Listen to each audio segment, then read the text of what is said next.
Hello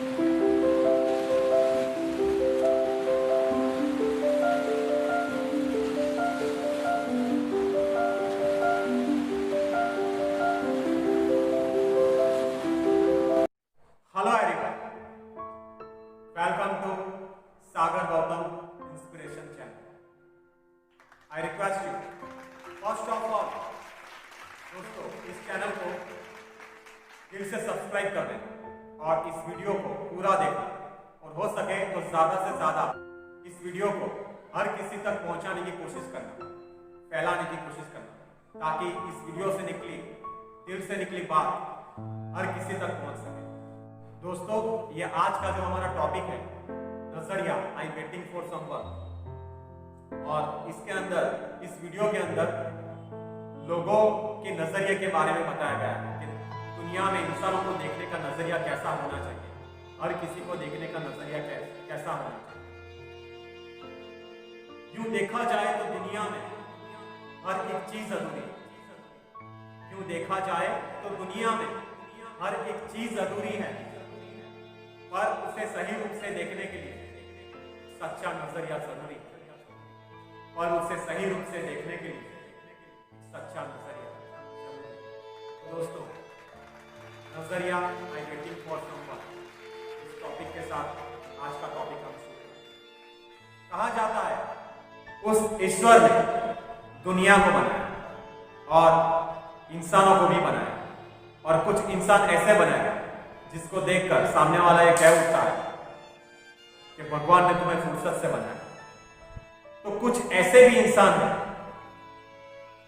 जिसे physical handicap, blind, visual impact ऐसे title दिए जाते हैं।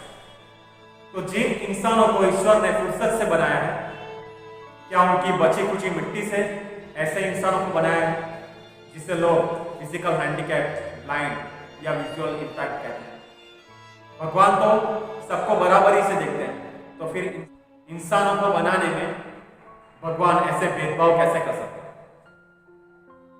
खैर छोड़ो इन बातों को, मैं यहां सिर्फ इतना कहना चाहता हूं, जो इंसान फिजिकल हैंडीकैप या डिफेक्टिव होता है, डिसेबल्ड होता है, जैसे कि डेफ एंड डम, ब्लाइंड या फिजिकल हैंडीकैप, तो एक गूंगा इंसान जो कुछ बोल नहीं सकता, लेकिन वो अपनी पेंटिंग के अंदर जो भी है वो पेंटिंग अपनी बनाता है, उस पेंटिंग के अंदर वो जो भी अपने भाव के द्वारा जो रंग उसमें सजाता है, तो वो पेंटिंग बहुत कुछ ज्यादा बोलती है। भले वो बोल नहीं सकता, लेकिन वो पेंटिंग बहुत ज्यादा बोलती है, बहुत कुछ कह देती है। अगर वही गूंगा इंसान एक अच्छा पोएट है, तो वो कविता के जरिए अपने भावों को लोगों के सामने पेश करता है। उसी तरह एक ब्लाइंड इंसान जो एक अच्छा म्यूजिशियन हो, अच्छा राइटर हो, अच्छा सिंगर हो, तो वो अपनी कला के द्वारा लोगों तक अपनी बात पहुंचाने की कोशिश करता है। जैसे रविंद्र जैन साहब, जिन्होंने एक धार्मिक सीरियल रामायण, उनके अंदर म्यूजिक भी दिया और रचनाएं भी लिखी। राम तेरी गंगा मैली, अखियों के झरोखों से, गीत गाता चल, ऐसी मशहूर फिल्मों में उन्होंने बेहतरीन संगीत देकर आज बॉलीवुड में अपनी एक जगह बनाई। तो ये इंसान ऐसे है जिसके अंदर डिफेक्ट है, लेकिन फिर भी डिफेक्ट होते हुए भी उन्होंने अपनी कला के द्वारा, अपनी क्वालिटी के द्वारा इस दुनिया को ये साबित करके दिखाया कि वो दूसरों से अलग है। सुधा चंद्रन जो एक एक्सीडेंट के अंदर अपने पैर गंवा देते हैं, लेकिन फिर भी वो अपनी कला के द्वारा देश की सबसे अच्छी नृत्यांगना बन के उन्होंने दिखाया। और नाचे मयूरी फिल्म में उन्होंने अदाकारी के साथ डांस करके दिखाया, उस दुनिया को चौंका दिया और पद्मश्री से उसको सम्मानित किया है। तो ऐसे रोल मॉडल है जो अपनी हालात को मात देकर, कठिन हालात से गुजर के भी इस दुनिया के सामने खुद को अलग साबित करके दिखाते। तो क्या मैं ये कहना चाहता हूँ कि इस दुनिया के अंदर इंसान को एक सुंदर शरीर या फिजिकल परफेक्ट कहकर ही उसे सिर्फ नवाजा जाता है, या फिर क्या जो फिजिकल हैंडीकैप होता है उसके गुण नहीं देखे जाते? क्या इस दुनिया में गुणों को महत्व नहीं दिया जाता? इक्वालिटी को महत्व नहीं दिया जाता। सिर्फ शारीरिक रूप से सक्षम होना ही इस दुनिया के लिए सबसे बड़ी बात होती है। मैं ये इसलिए कह रहा हूँ कि जब दो शारीरिक रूप से सक्षम इंसान, एक लड़का एक लड़की जो फिजिकल परफेक्ट है, जब वो दोनों शादी के लिए एक दूसरे को पसंद करते हैं और दोनों की शादी हो जाती है, उसके बाद कुछ महीने या सालों के बाद इन दोनों के बीच में डिवोर्स क्यों हो जाता है? क्यों दोनों एक दूसरे से अलग रहना पसंद करते हैं? वो इसलिए ताकि जो बाहरी सुंदरता देखकर दोनों ने एक दूसरे को पसंद किया, लेकिन कुछ महीने या कुछ सालों के बाद जब दोनों को एक दूसरे की कमियां नजर आई, एक दूसरे में कमियां नजर आई, तब दोनों ने एक दूसरे से अलग रहना सोचा। तो सभी के अंदर कहीं ना कहीं कोई कमी होती है। Nobody perfect in the world, सिर्फ ईश्वर ही है जो संपूर्ण रूप से है, वरना इस दुनिया में हर कोई कहीं ना कहीं अधूरा है। सभी के अंदर कोई ना कोई कमी है ही। सिर्फ सवाल यह है कि फिजिकल परफेक्ट इंसान के अंदर बाहरी रूप से जो सुंदरता दिखाई देती है, बाहरी रूप से वो संपूर्ण दिखाई देता है, लेकिन सभी इंसान के अंदर कहीं ना कहीं कोई कमी होती ही है। उसके संपर्क में आते ही, उसके साथ जुड़ने के बाद वो कमी हमें दिखाई देती है। जब दो इंसान फिजिकल परफेक्ट है और शादी के बाद उनका रिश्ता फेल हो जाता है, तो उसका कारण यह है कि वो एक दूसरे की सिर्फ खूबियां ही देखते हैं, कमियां नहीं। अगर जो लड़का या लड़की एक दूसरे की खूबी के साथ साथ एक दूसरे की कमियों को भी दिल से एक्सेप्ट करे, तो वो रिश्ता कभी भी फेल नहीं होगा, वो रिश्ता हमेशा कामयाब रहेगा, वो लॉन्ग टाइम रिलेशन हो सकता है।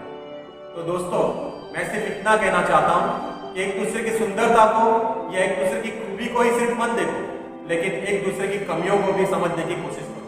अगर आप एक दूसरे की कमियों को भी दिल से एक्सेप्ट करोगे, तो वो रिश्ता कभी भी नाकामयाब नहीं होगा। उसी तरह जब एक फिजिकल हैंडीकैप इंसान की शादी की बात आती है, तब लोग ऐसा सोचते हैं कि इसके लिए कोई फिजिकल परफेक्ट लड़की नहीं हो सकती, इसका हाथ कोई फिजिकल हैंडीकैप लड़की ही थाम सकती है।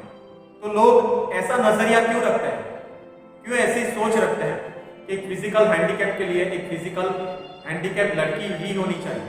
तो मैं आज एक नई मुहिम स्टार्ट करना चाहता हूँ, एक नया ट्रेंड स्टार्ट करना चाहता हूँ कि ये जरूरी नहीं कि एक फिजिकल हैंडीकैप को एक फिजिकल हैंडीकैप लड़की ही मिलनी चाहिए। मैं आज ये नई शुरुआत करना चाहता हूँ खुद से, क्योंकि मैं एक ब्लाइंड पर्सन हूँ, मैं देख नहीं सकता। मेरा नाम आप जानते ही हैं, सागर के नाम से, संगीत और शायरी की दुनिया में मुझे सागर के नाम से जानते हैं। मेरा रियल नेम है प्रवीण वाघ और संगीत और शायरी की दुनिया मुझे सागर के नाम से जानते हैं।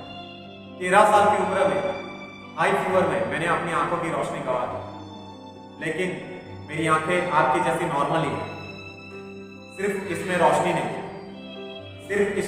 नहीं है। उसके बाद उस कंडीशन के बाद भी मैंने हार नहीं मानी और I have completed MA BEd in literature, Hindi literature. मैंने लिटरेचर के अंदर MA BEd किया और क्लासिकल म्यूजिक में BPA किया। इतना सब करने के बावजूद भी आज एक टीचर हूँ, म्यूजिशियन हूँ, एक राइटर हूँ। 2 किताबें लॉन्च की है, सागर की गहराई पार्ट 1 पार्ट 2, और हाल ही में कुछ महीनों में, कुछ वक्त में मेरा एक ब्रोकन हार्ट सागर करके एक एल्बम लॉन्च होने वाला है, जिसमें जो गाना है वो मैंने खुद लिखा है, उसको म्यूजिक भी दिया है, उसको सिंगिंग भी किया है मैंने खुद, और उसमें एक्टिंग भी मैं खुद करने वाला। तो इतना सब मैं करने की सोचता हूँ, इतनी क्वालिटी के बावजूद लोग हमेशा वो क्वालिटी क्यों नहीं देते? इतनी हिम्मत रखने के बावजूद भी लोग मुझे अंडर एस्टिमेट क्यों करते हैं? क्यों? क्योंकि लोगों को सिर्फ शारीरिक रूप से सक्षम होना ही उनके लिए ज्यादा महत्व रखता है। वो इंसान जो फिजिकल चैलेंज होकर भी, फिजिकल हैंडीकैप होकर भी जो हार न माने और दुनिया को कुछ करके दिखाए, तो क्या ऐसे इंसान को कोई महत्व नहीं है? क्या इस दुनिया में सिर्फ फिजिकल परफेक्ट लोगों का ही महत्व है? मैं ये कहना चाहता हूँ कि जो फिजिकल हैंडीकैप होते हैं, उन्हें भी भले ही उनके पास आंखें ना हो, लेकिन वो भी सपने देख सकते हैं, उन्हें भी अपने सपने साकार करने का पूरा हक है। मैं सिर्फ इतना कहना चाहता हूँ कि मैं नहीं चाहता था कि मैं YouTube पर आकर ये बात आप तक पहुंचाऊं, लेकिन आज मैं मजबूर हो गया कि मुझे अपने दिल की ये बात आप तक पहुंचाने के लिए इस YouTube चैनल का सहारा लेना। तो दोस्तों, मैं इतना कहना चाहता हूँ, उस फिजिकल हैंडीकैप, ब्लाइंड या विजुअल इम्पैक्ट जो इंसान होता है, उसको दया की जरूरत नहीं होती, उसको प्यार की जरूरत होती है, अपनेपन की जरूरत होती है। क्योंकि इस दुनिया के अंदर हर एक इंसान प्यार का भूखा है, प्यार का भूखा होता है, अपनेपन का भूखा होता है। दया नहीं चाहिए, क्योंकि वो अपनापन, वो प्यार, वो इंसान को ऐसी जगह पर पहुंचा देता है जिस जगह को वो डिजर्व करता है। तो मैं आपके सामने सिर्फ इतना कहना चाहता हूँ कि भले ही मैं देख नहीं सकता, लेकिन फिर भी मैं उस सांचे में ढल गया हूँ कि मैं अपना काम, अपना सारा काम खुद कर लेता हूँ। अपने घर में जो भी वर्क होता है मैं खुद ही अपने आप करता हूँ। ये आपके सामने जो मैं शेविंग करके बैठा हूँ, तो मैं ये शेविंग भी मैंने खुद ही की। मैं आपको कहूँ तो जो भी काम है वो मैं खुद कर सकता हूँ। टेरेस पर भी अकेला जाता हूँ, अकेला चल सकता हूँ। सिर्फ बाहर जाने के लिए किसी का सहारा चाहिए। सिर्फ एक ऐसा जीवन साथी चाहता हूँ जो सही मायने में मेरी आंखें बन सके, मेरा सहारा बन सके, और जो सही मायने में मेरी रियल लाइफ पार्टनर बन सके। एक ऐसी तमन्ना है कि कोई ऐसा मिले जो मुझे दिल से समझ सके, दिल से अपना सके। बस एक ऐसी तलाश है। अगर मेरे दिल से निकली हुई ये बात आपके दिल तक पहुंच गई, तो मैं आपसे सिर्फ इतनी रिक्वेस्ट करता हूं कि मेरी उस तलाश को ढूंढने में आप मेरी हेल्प करें। Someone somewhere is meant for you। दुनिया में हर किसी के लिए कहीं ना कहीं कोई बनाया गया है। हर किसी के लिए कोई ना कोई एक जीवन साथी कहीं ना कहीं होता ही है। तो जो मेरा जीवन साथी है, उसके दिल तक मैं अपने दिल की ये बात पहुंचाना चाहता हूं। दोस्तों, I can manage my self everything. अपनी जिंदगी से जुड़ा हर एक काम मैं खुद कर लेता हूं बिना किसी सहारे। और अगर मेरी जिंदगी में मेरे साथ कोई जुड़ा है, वो मेरे दोस्त है, मेरे कुछ शिक्षक मित्र हैं और कुछ मेरे स्टूडेंट जो दिल से मेरे साथ जुड़ते हैं, मेरे हर एक काम में मेरे साथ हमेशा रहते हैं। और दोस्तों, तो मैं सिर्फ इतना चाहता हूं कि कोई ऐसी लड़की जो शारीरिक सक्षमता को या शारीरिक रूप से जो फिजिकल परफेक्ट होते हैं, उनकी बाहरी सुंदरता को या उनके बैकग्राउंड को, उनके पैसों को महत्व ना देकर, जो इंसान फिजिकल हैंडीकैप होता है या ब्लाइंड होता है, उनके गुणों को महत्व दे, उनकी क्वालिटी को महत्व दे, उनके नेचर को महत्व दे। बस ऐसी लड़की के दिल तक अपने इस दिल की बात को मैं पहुंचाना चाहता हूँ और अपने दिल से इसके दिल तक ये बात पहुंचाना चाहता हूँ और सिर्फ इतना कहना चाहता हूँ, मैं दिल से जीना चाहता हूँ, मैं दिल से जीना चाहता हूँ। मेरी सांसें बनो, क्या तुम मेरे दिन, मेरी रातें बनो। देखना चाहे दुनिया तुम्हारी नजरों से सागर, देखना चाहे दुनिया तुम्हारी नजरों से सागर, मुझसे एक बार कह दो मेरी आंखें बनो, मुझसे एक बार कह दो मेरी आंखें बनो।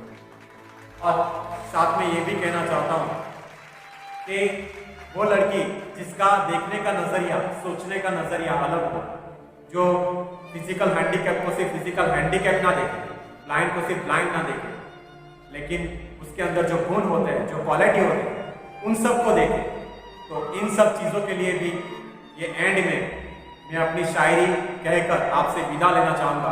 और दोस्तों, अगर ऐसी लड़की कहीं भी है, अगर उस लड़की के दिल तक मेरी बात पहुँच गई है, तो मुझसे संपर्क करने के लिए इस वीडियो के डिस्क्रिप्शन में मेरे नंबर दिए गए हैं, मेरा व्हाट्सएप नंबर और मेरा कॉलिंग नंबर इस वीडियो के डिस्क्रिप्शन में है। तो प्लीज़ दोस्तों, मुझे कांटेक्ट करने की कोशिश करना और मुझे रिप्लाई देना, और हो सके तो हर किसी तक ये वीडियो पहुंचाने की कोशिश करना, ताकि मैं अपने जीवन साथी तक, अपनी लाइफ पार्टनर तक इस वीडियो के जरिए पहुंच सकूं और वो मुझ तक पहुंच सके, मेरी ये तलाश खत्म हो। तो प्लीज़ आप लोगों की मुझे हेल्प चाहिए। इस वीडियो को हो सके तो ज़्यादा से ज़्यादा हर किसी तक पहुंचाने की कोशिश करना, इस वीडियो को ज्यादा से ज्यादा फैलाने की कोशिश करना, ताकि मैं अपने लाइफ पार्टनर तक पहुंच सकूं। Thank you so much. ऐसी लड़की का मुझे इंतजार है, ऐसी लड़की का मुझे इंतजार है, मेरे सपनों में उसका दीदार है, जो पवित्रता की मूरत हो, भोली भाली सी सूरत, मासूम हो समझदार हो, मासूम हो समझदार हो, सादगी जिसका श्रृंगार हो, जो संस्कारी और सिंपल हो, हंसे तो गालों में डिंपल हो, जिसकी आंखें प्यार का सागर हो, जो मेरे जैसी पागल हो, एक सांसें लेती कविता हो, संगीतमय सरिता हो, जो मेरी आंखें मेरा सहारा बने, जो मेरी आंखें मेरा सहारा बने, इस सागर का सुखमय किनारा बने, जिससे मेरी कमी से ना कोई ऐतराज हो, जिससे मेरी कमी से ना कोई ऐतराज हो, जिसका देखने और सोचने का दुनिया से अलग अंदाज हो,